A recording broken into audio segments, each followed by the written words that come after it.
warahmatullahi wabarakatuh. Apa kabar, Mak? Apa kabar rekeningnya? Apa kabar dompetnya? Biasalah ya, kalau pedagang sama pedagang biasanya kita suka bercandain kayak gitu. Apa kabar nih, Mak, transferannya gitu ya kalau pedagang online. Nah, Mak, ada beberapa teman-teman nih yang suka nanya ke saya, gimana sih cara ngatur keuangan gitu ya? Yang menjadi masalah utama mereka adalah satu sebenarnya, mencampur adukan antara rekening bisnis dengan rekening pribadi itu digabung jadi satu. Akhirnya rekening bisnis yang nilainya cukup besar itu dianggap adalah uang pribadi. Padahal itu tidak boleh digunakan ya kan, karena itu adalah uang bisnis. Uang yang harus diputar, uang yang harus memenuhi biaya-biaya operasional, uang yang harus digunakan untuk beli bahan baku gitu. Tapi karena dicampur rekeningnya jadi satu, buat ngurusin rumah tangga, buat bayar sekolah anak, buat jajan, buat beli baju, akhirnya semuanya diambil dari rekening bisnis. Dan itu adalah satu kesalahan yang fatal dalam bisnis, Mak. Nah, syaratnya kalau Mak mau beres nih laporan keuangannya, yang pertama adalah apa? Memisahkan antara tabungan pribadi dengan tabungan bisnis. Ya, janji ya. Yakin nih bisnisnya mau berkembang, percuma Mak omsetnya banyak, tapi kalau keuangannya masih kacau. Betul kan? Nah, setelah Mak pisah ini rekeningnya, oh ya ada tanya gini, bisa nggak sih dalam satu bank yang sama, tapi rekeningnya dua, itu bisa Mak. Jadi misalnya Mak ada di bank BCA atau di bank Muamalat, Mak punya dua nama rekening, dua nama yang sama di sama-sama Muamalat misalnya, itu bisa. Jadi yang satu adalah uang pribadi, yang satu untuk uang bisnis. Begitu juga dengan di BCA atau Bank Mandiri. Jadi misalnya di BCA yang satu buat bisnis untuk online shop transferan, yang satu hanya untuk kebutuhan rumah tangga gitu, Mak. Nah, setelah itu beres, yang berikutnya adalah Mak harus membatasi berapa jumlah yang bisa Mak ambil dari bisnis. Istilahnya gaji lah gitu. Jadi walaupun kita ownernya nih, kita tetap ada jatah gaji loh. Jadi supaya kita tuh gak terus-terusan ambil dari uang bisnis. Wah, ada omset 20 juta gitu kan. Akhirnya kepake jajan 5 juta, 6 juta, 7 juta gak berasa ya. Gesek transfer pakai token gitu kan, belanja sana sini. Akhirnya si omsetnya 20 juta, akhirnya kayaknya omsetnya banyak ya, tapi kemana ya gitu. Ternyata emang dipakai sama pribadi buat jajan gitu ya. Nah, jadi bagaimana cara menentukan berapa besaran gaji buat owner ya? Untuk kita yang punya bisnisnya, berapa sih yang pantas kita ambil? Buat teman-teman yang baru memulai bisnis, biasanya disarankan untuk nggak boleh banyak-banyak ambilnya gitu kan ya, sesuaikan dengan omset. Nah, kalau saya punya aliran tersendiri, Mak. Kalau saya maunya dibalik, gaji saya itu harus memenuhi kebutuhan saya. Berapapun omsetnya saat ini, pokoknya yang penting urusan dapur, anak sekolah, anak makan, buat beli sabun, buat beli odol dan sebagainya itu harus terpenuhi dulu gitu di awal. Nah, dari besaran jumlah kebutuhan itu, baru deh nanti omset yang menentukan. Jadi bukan dibalik, bukan gaji ditentukan oleh omset, tapi omset menentukan gaji. Gitu. Nih, contohnya kayak gini. Jadi Emak hitung dulu berapa jumlah kebutuhan. Ya, misalnya listrik sebulan berapa? Kita tulis misalnya ini listrik ya. Listrik berapa sih ya kalau untuk rumah dengan anak dua, anggaplah 200.000 gitu ya listrik ya. Kemudian kebutuhan buat internet, buat pribadi sama buat anak-anak, misalnya anak-anak butuh pelajaran lihat di YouTube dan sebagainya. Anggaplah internet misalnya 100.000 ya, kan pakai paket aja ya, pakai paket data. Kemudian buat makan, kalau untuk misalnya orang tua dewasa 2, anak 2, anggaplah sehari misalnya 50.000. Ya cukup nggak cukup lah ya, 50.000 gitu ya misalnya. Dikali 30 hari, berarti berapa? 1,5 juta. Ini buat makan 1.500.000. Kemudian buat bayar anak sekolah, berapa anak sekolah bayarannya? Misalnya 500. Sekolah ya 500. Kemudian buat anak transport ke sekolah, misalnya ke sekolahnya deket, berarti 10.000. Kemudian seminggu itu sekolahnya sampai hari Sabtu ya. Sampai Sabtu berarti itu 6 kali sebulan 24, berarti 24 kali 10.000, 240.000. Transport anak 240.000.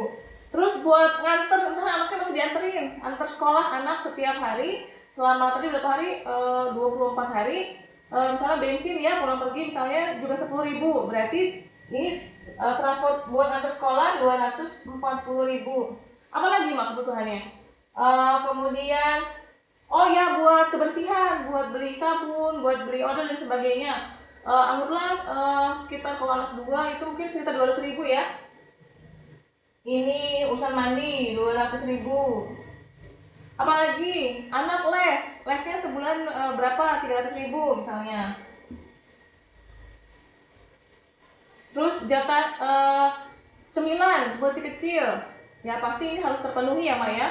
Misalnya 5.000 sehari gitu kan ya, baik itu mau bikin sendiri ataupun mau beli yang non MSG dan sebagainya, anggaplah 5.000 per hari. Berarti kalau dikali anggaplah nggak setiap hari jajannya, 5 hari dalam seminggu, 5 berarti sekitar 20 hari. 20 hari dikali 5.000 berarti 100.000. Udah banyak nih ya. Udah banyak nih. Kemudian apalagi sih kebutuhannya ya. Listrik udah, air ya misalnya yang airnya pisah gitu ya, yang pump misalnya anggaplah 200.000. Air 200.000. Kemudian kebutuhan pulsa buat telepon, ayah ibu, mungkin kalau anak-anak enggak ya, ayah ibu lah misalnya. Kebutuhan telepon mungkin sebulan cukup 100.000. Kan penghematan dulu ya misalnya. 100.000. Apalagi Mak, untuk beli vitamin buat obat-obatan.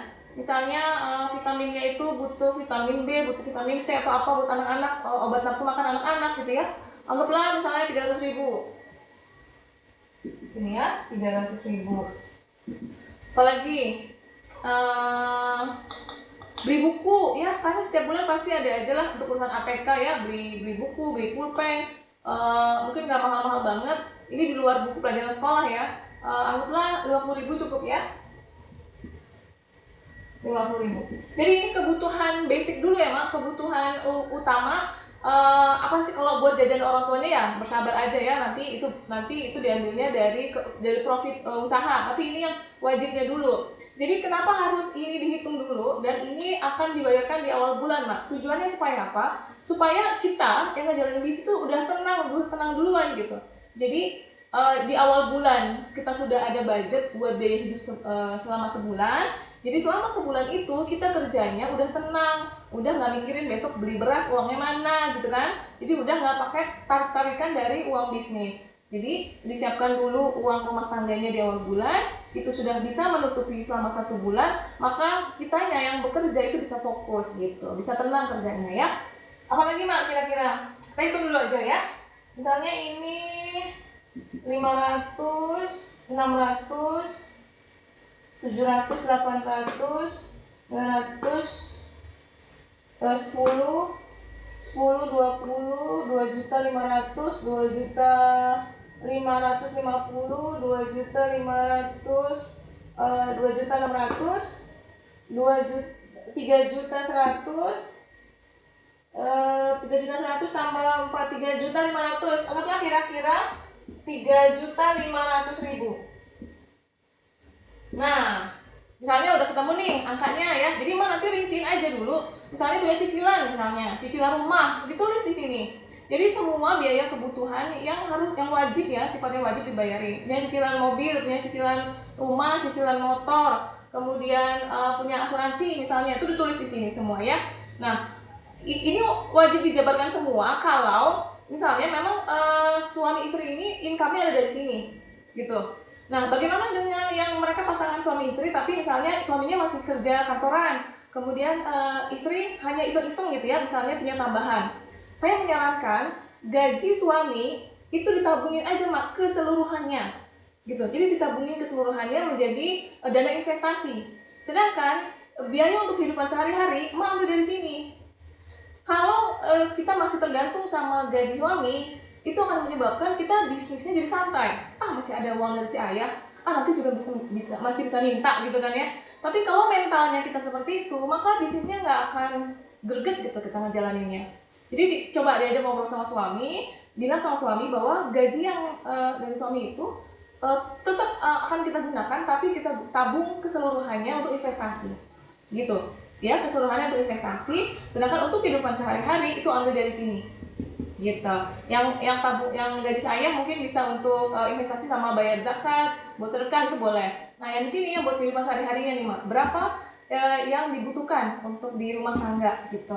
Oh tadi belum nih, misalnya buat beli air minum ya, kalau biasa langganan air galon, nah ini masukin di sini Mak. Oke, anggaplah misalnya 3.500.000 ya kebutuhan pokoknya.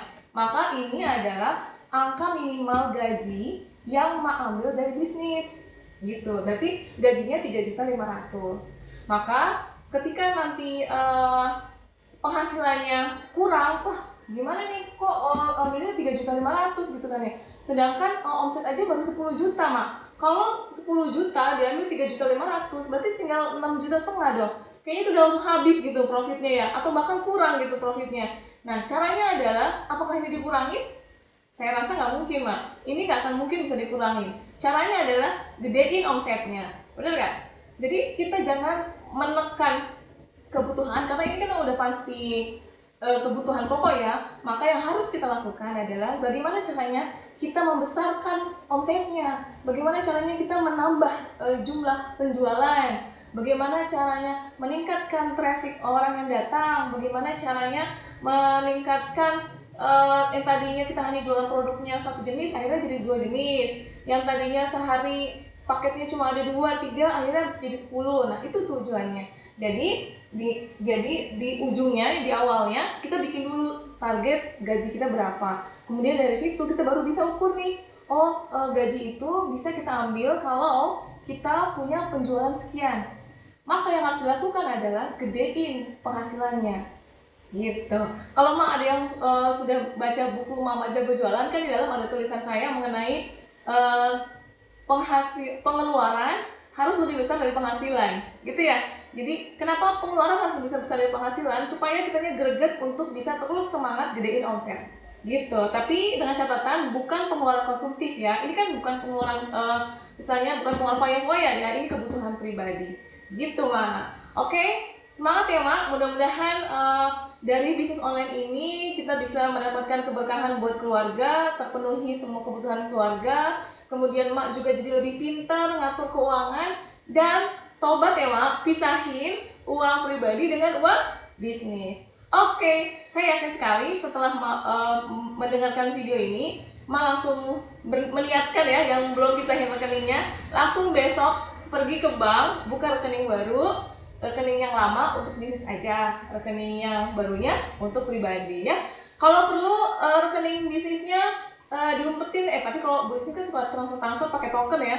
Kalau perlu token-tokennya itu hanya boleh keluar kalau ada urusan bisnis. Kalau urusan jajan online mah diusahakan jangan ya Mak. Usahakan harus pakai kartu ATM yang pribadi gitu. Nah, setelah Mak udah pinter nih ngitung gaji, udah misahin, yang berikutnya apa Mak? Supaya keuangan itu bisa rapi ya. Apalagi kalau Mak nanti tujuannya mau gandeng investor. Salah satu syarat utama untuk bisa kita menarik investor adalah dengan punya laporan penjualan, laporan keuangan yang baik, yang bisa dibaca datanya oleh Pak investor. Yang pertama adalah mengenai laba rugi pasti dong. Kemudian ada neraca, kemudian catatan penjualan, catatan pengeluaran, daftar stok, apalagi bonus-bonus buat bonus-bonus buat CS kan juga harus dihitung ya. Itu juga nanti data-data itu akan dilihat juga sama investor. Oh ini kayaknya terlalu besar bonusnya atau terlalu kecil dan sebagainya. Itu semua akan dilihat nanti sama calon investor Mak. Jadi kalau Mak mau membesarkan bisnisnya, mau bisnisnya terus tumbuh dan mau dilirik sama investor, dan bisnis Mak juga selamat karena keuangannya tidak berantakan, maka Mak wajib untuk merapikan laporan keuangan dan semua pencatatannya ya Mak. Jadi nggak ada lagi nih kayaknya ada pengeluaran deh cuma boleh hilang gitu ya, misalnya, itu udah nggak boleh lagi ya. Nah kalau Mak bingung gimana caranya bikin laporan keuangan, pencatatannya, insya Allah kami dari tim SBO akan membantu teman-teman. Kami sudah menggandeng seorang akunting yang berpengalaman belasan tahun mengurus perusahaan dengan ratusan karyawan, yaitu Mbak Shirley. Mbak Shirley sekarang sudah kami buatkan program, itu kelas online maupun offline ya.